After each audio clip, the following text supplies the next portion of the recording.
পিলখানার রক্তাক্ত সকাল পেরিয়ে যখন পুরো দেশ অপরাধী শনাক্তের অপেক্ষায়, ঠিক সেই বিশৃঙ্খলার মাঝেই নীরবে সাজানো হচ্ছিল আরেকটি গল্প।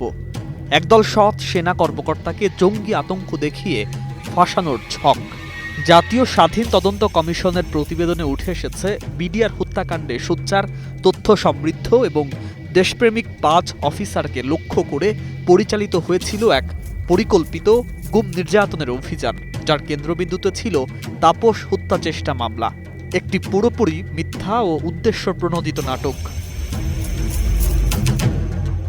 প্রতিবেদন বলছে, captain Rezaul Karim, captain Khandakar Rajib Hossain, major Helal, captain Subail Bin Rafiq এবং ক্যাপ্টেন মোহাম্মদ ফুয়াদ খান, এই ৫ জনই পিলখানায় তদন্ত, আলামত সংগ্রহ, উদ্ধার পরিকল্পনা ও রাজনৈতিক সংশ্লিষ্টতার ইঙ্গিত পাওয়া নানা ঘটনার প্রত্যক্ষ সাক্ষী ছিলেন।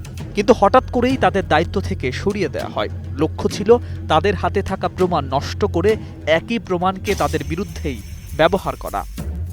ডিজিএফআইয়ের সাবেক DG major general Fazle Akbar, brigadier general Imrul Kayes, lieutenant colonel Saleh এবং তৎকালীন Dhaka sector commander colonel Aziz এই মামলাকে ভিন্ন খাতে নিতে সরাসরি ভূমিকা রাখেন বলে তদন্তে উঠে এসেছে। তো নতুন এবং ফিরে আসা গ্রাহকদের জন্য নগদে চলছে ক্যাশব্যাক সহ প্রতিদিন হাজারো উপহার জেতার সুযোগ। হবে আশা আর ফেরা, সারপ্রাইজ সেরা। সাক্ষ্য অনুযায়ী এই ৫ অফিসার পিলখানা ট্র্যাজেডির পর উদ্ধার, উদ্যোগ, আলামত জমা দেওয়া এবং সেনাপ্রধান মঈনউদ্দিন আহমেদ ও তৎকালীন প্রধানমন্ত্রী শেখ হাসিনার কাছে বিচার দাবি করেছিলেন। এ কারণেই তারা গোয়েন্দা সংস্থার রোষানলে পড়েন। ক্যাপ্টেন রেজাকে আলামত সংগ্রহের মাঝখানে ডিজিএফআই তুলে নেয়। ক্যাপ্টেন ফুয়াদ আলামত জমা দিতে অস্বীকৃতি না জানিয়ে বরং নিয়ম মেনে দেয় তাকে সরাসরি ঝুঁকিতে পড়তে হয়। ক্যাপ্টেন সুবাইল ও মেজর হেলালকেও ডিজি বিডিআর এর নির্দেশে কৌশলে সরিয়ে ফেলা হয়। তদন্ত, আলামত ও পুলিশের সাক্ষ্য স্পষ্ট হয়, তাপস হত্যা চেষ্টা মামলাতে বাদী ফজলে নূর তাপস নিজেই কোনো প্রমাণ দিতে পারেননি। মোবাইল সিম বিস্ফোরক, ডোটেনেটর, এমনকি ট্রাক ভর্তি অস্ত্র এর মতো তথাকথিত আলামতগুলো সেনাবাহিনীর ইউনিট কমান্ডারদের কাছে সম্পূর্ণ অবিশ্বাস্য মনে হয়। ১৬ ইসিবি ক্যাম্পে নাকি অস্ত্র উদ্ধার। ইউনিট কমান্ডাররা সাফ জানান, এমন কোনো অভিযানই হয়নি। ডিবি কর্মকর্তারাও বলেন, ঘটনাটি ঘটেনি। এরপরও অভিযুক্ত কর্মকর্তাদের ১ মাস ধরে নির্যাতন, জেআইসিতে জিজ্ঞাসাবাদ, সাদা কাগজের স্বাক্ষর, সব মিলিয়ে তৈরি করা হয় এক সাজানো স্বীকারোক্তির গল্প।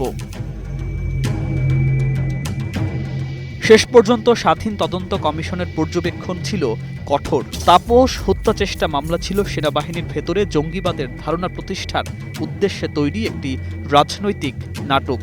এর লক্ষ্য ছিল সত্যকে চাপা দেওয়া, সোচ্চার অফিসারদের চুপ করানো, সম্পূর্ণ বাহিনীকে আতঙ্কে রাখা এবং পিলখানা হত্যাকাণ্ডের মূল রাজনৈতিক সংশ্লিষ্টতাকে আড়াল করা। পিলখানার মতোই এই নাটকের পরিচিতি ছিল মুখোশ, শুধু উদ্দেশ্যটাই ছিল আরও গভীর ও আরও ভয়াবহ। Desk report, Ekushey television.